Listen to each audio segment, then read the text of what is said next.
নজর রাখবো পরবর্তী খবরের দিকে। আন্ডার অ্যাডজুডিকেশন ট্যাগে বিতর্ক। এসআইআর তালিকায় বিশ্বজয়ী ক্রিকেটার রিচা ঘোষের নাম দেখে হতাশ পরিবার, প্রতিবাদী সরব রাজনৈতিক মহল।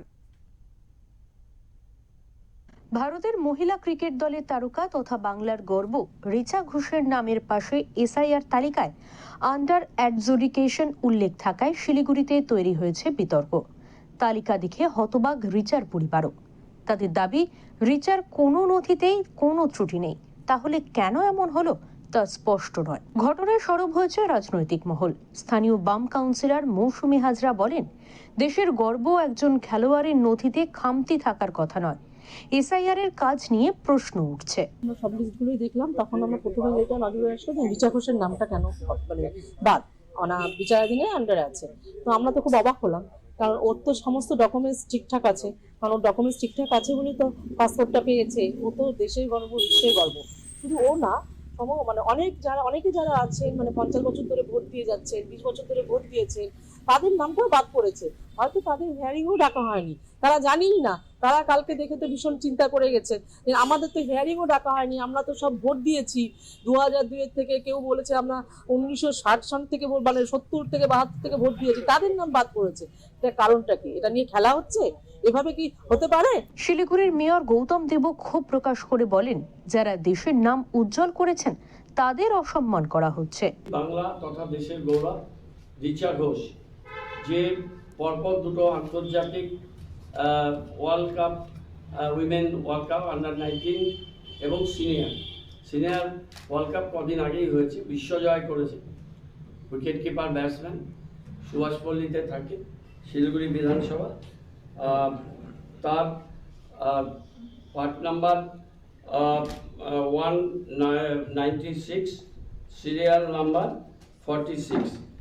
এই বিশ্বজয়ী ক্রিকেটারকে ডিসপিউটেড ভোটার লিস্টে ঢুকে দিয়েছে আন্ডার অ্যাডজুডিকেশন। এই হচ্ছে রিচা ঘোষের অ্যাডজুডিকেশন।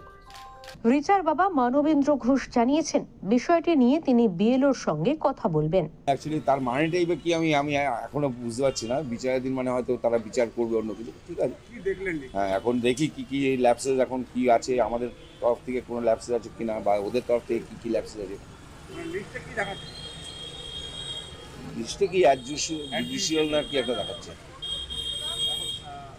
কিন্তু ও তো দেশের একটা ফিগার, ও তো দেশের মুখ। হ্যাঁ ঠিক আছে, কিন্তু যাই কথা বলি তাদের সাথে কথা না বলে তো এগুলো বোঝা যাবে না। এখন যতই হোক না কেন, যে একটা প্রসেসের মধ্যে কি হয়েছে কি না হয়েছে। অন্যদিকে বিজেপির রাজ্য সভাপতি শ্রমিক ভট্টাচার্য বলেন, এটি নির্বাচন কমিশনের বিষয়, কমিশনই প্রয়োজনীয় পদক্ষেপ নেবে।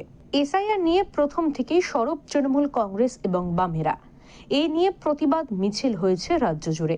এসআইআর শেষ হওয়ার পর সেই বিতর্ক আরো বেড়েছে। ইলেকশন কমিশনের পক্ষ থেকে গতকাল কিন্তু রাজ্য জুড়ে যে এসআইআর যে চললো, সেই এসআইআরে কিন্তু তালিকা ঘোষণা হয়েছে। ইতিমধ্যে কিন্তু দেখা গিয়েছে শিলিগুড়ি শহরের যে গর্ব রিচা ঘোষ, ভারতীয় দলের ক্রিকেটার, মহিলা দলের ক্রিকেটার, তার নামের যে তালিকা রয়েছে তার নামে কিন্তু রয়েছে বিচারাধীন। সেই বিচারাধীন তালিকা নিয়ে কিন্তু ইতিমধ্যেই শহরের যে রাজনীতি তা কিন্তু ইতিমধ্যেই তুঙ্গে উঠেছে, অর্থাৎ তরজা তুঙ্গে উঠেছে। একদিকে সিপিএমের পক্ষ থেকে অভিযোগ করা হচ্ছে যে কী করে তার নাম বাদ যায়।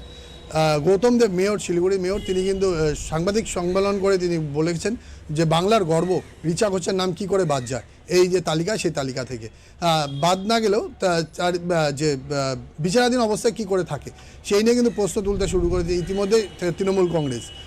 এখন দেখার যে পরবর্তীতে যে লিস্ট, আরও যে সাপ্লিমেন্টারি লিস্ট যে জারি করবে ইলেকশন কমিশন, সেই লিস্টের মধ্যে রিচা ঘোষের নাম আসে কি না, সেই দিকে তাকিয়ে রয়েছে রাজ্য রাজনীতি। শিলিগুড়ি থেকে ক্যামেরায় স্বপন সাহার সাথে অরূপ পোদ্দার, ওমকার বাংলা।